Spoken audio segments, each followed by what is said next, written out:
Je voudrais vous parler dans cette causerie du 5 juin 2012 de la question des paradigmes, des nouveaux paradigmes, et notamment un nouveau paradigme en astrologie. Ça m'est inspiré par un colloque que j'ai suivi ces derniers jours avec Christine Hardy. Et il m'est souvenu que dès 1986, j'avais abordé certaines questions, donc il y a quand même plus de 25 ans, dans un ouvrage qui s'appelle Histoire de l'astrologie avec Serge Hutin, et dans une première partie assez copieuse, s'intitulait La pensée astrologique.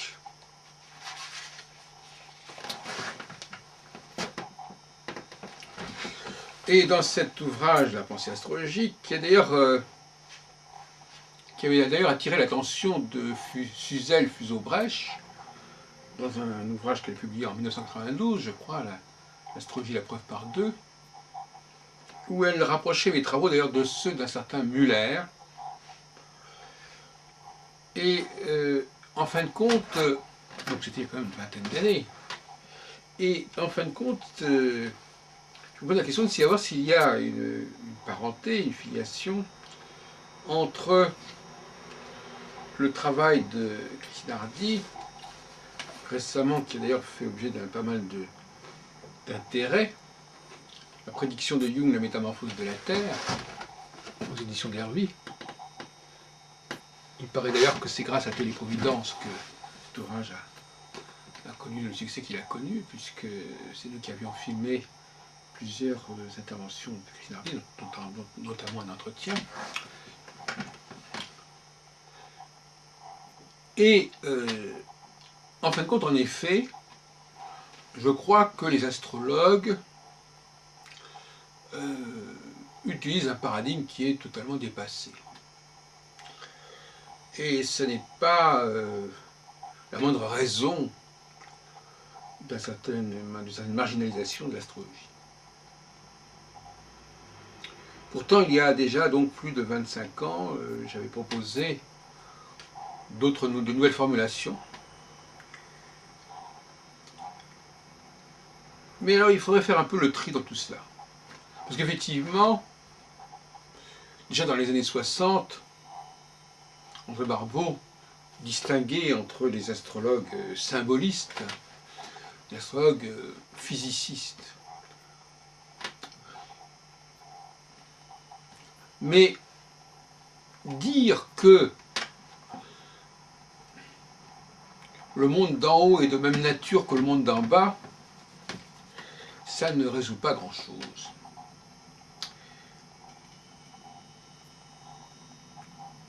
Si je ne veux pas trahir la pensée de Christine Hardy, mais il semble bien qu'elle considère que l'esprit humain soit créatif et créateur. Et que par conséquent, le monde qu'il perçoit, c'est quelque part un monde qu'il invente, qu'il s'invente.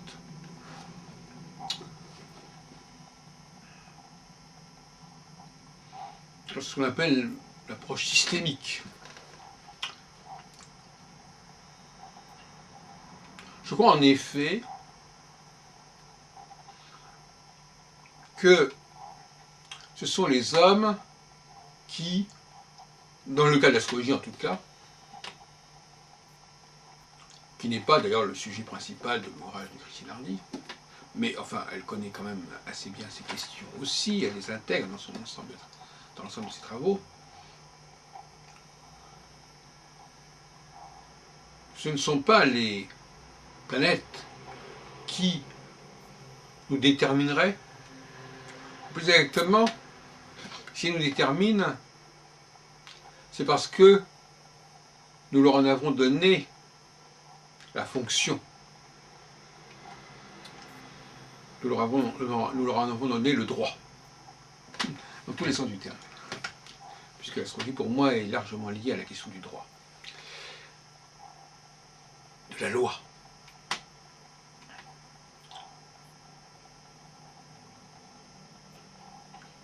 encore de nos jours, la grande majorité des astrologues considèrent, ou soutient en tout cas, ou croient devoir soutenir, que le système solaire, pour ne pas dire davantage, comporte une structure qui serait comparable et semblable à celle de la psyché humaine en quelque sorte.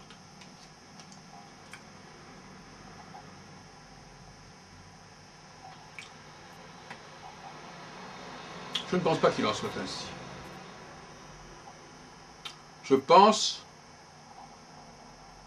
que les hommes ont choisi dans le système solaire, et pas uniquement dans le système solaire, dans le ciel en général, ont choisi des structures, ont mis en place des structures carrément, qui n'y étaient pas spécialement, ou qui si elles y étaient en parmi beaucoup d'autres possibles, ce qui revient au même. Et par conséquent, il est faux de considérer que les hommes se sont contentés d'analyser, de décrire les influences astrales telles qu'elles étaient structurées, elles étaient auto-structurées en quelque sorte par le ciel.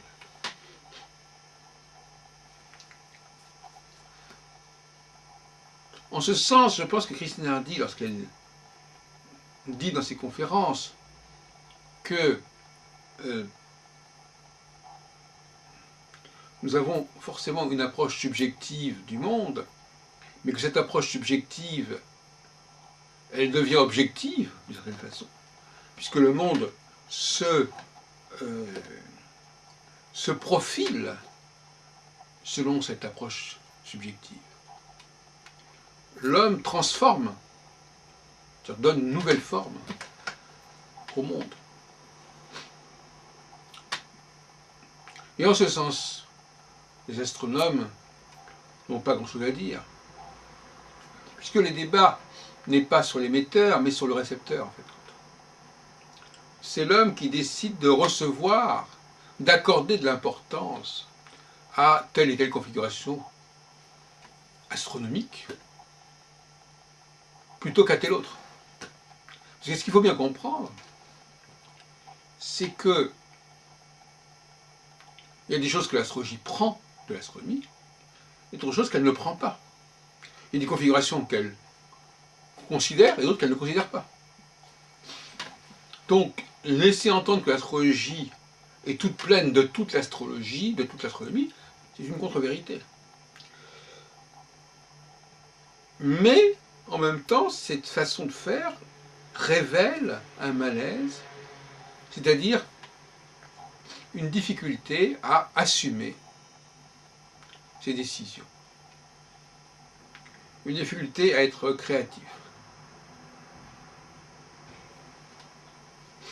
Et ça, c'est un autre problème qui est lié aussi aux raisons qui amènent quelqu'un à faire de l'astrologie. On est un peu dans un cercle vicieux.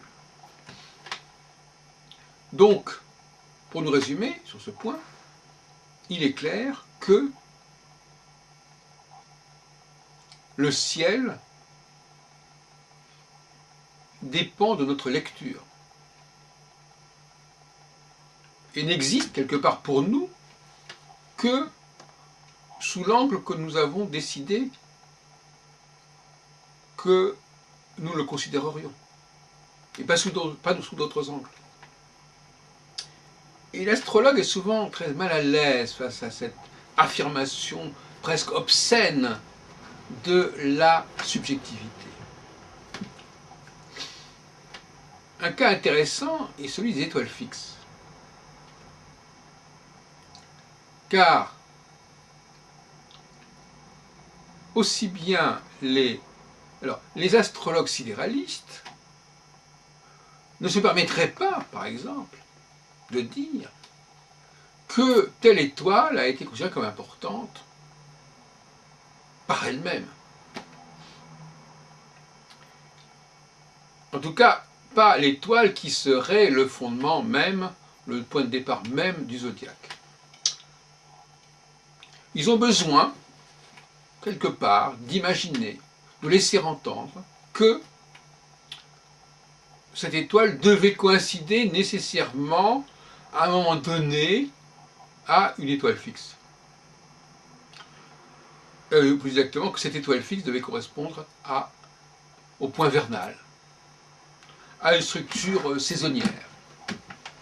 Et que c'est parce que cette structure saisonnière, ces axes équinoxiaux et solsticiaux, c'est parce que cette structure saisonnière coïncidait avec la position de certaines étoiles,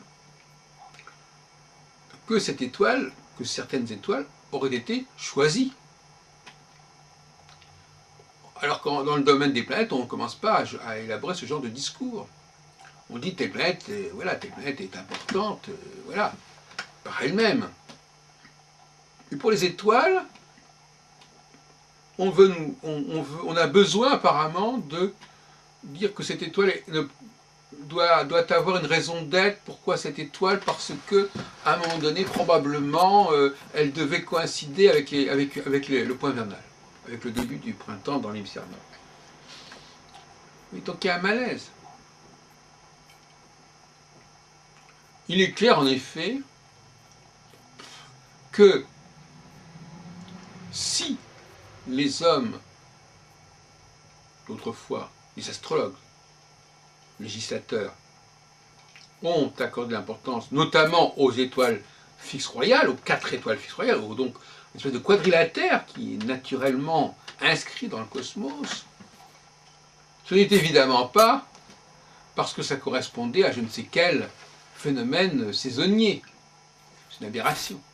Pour une raison très simple, c'est que ce quadrilatère, on n'en trouve pas autant qu'on veut.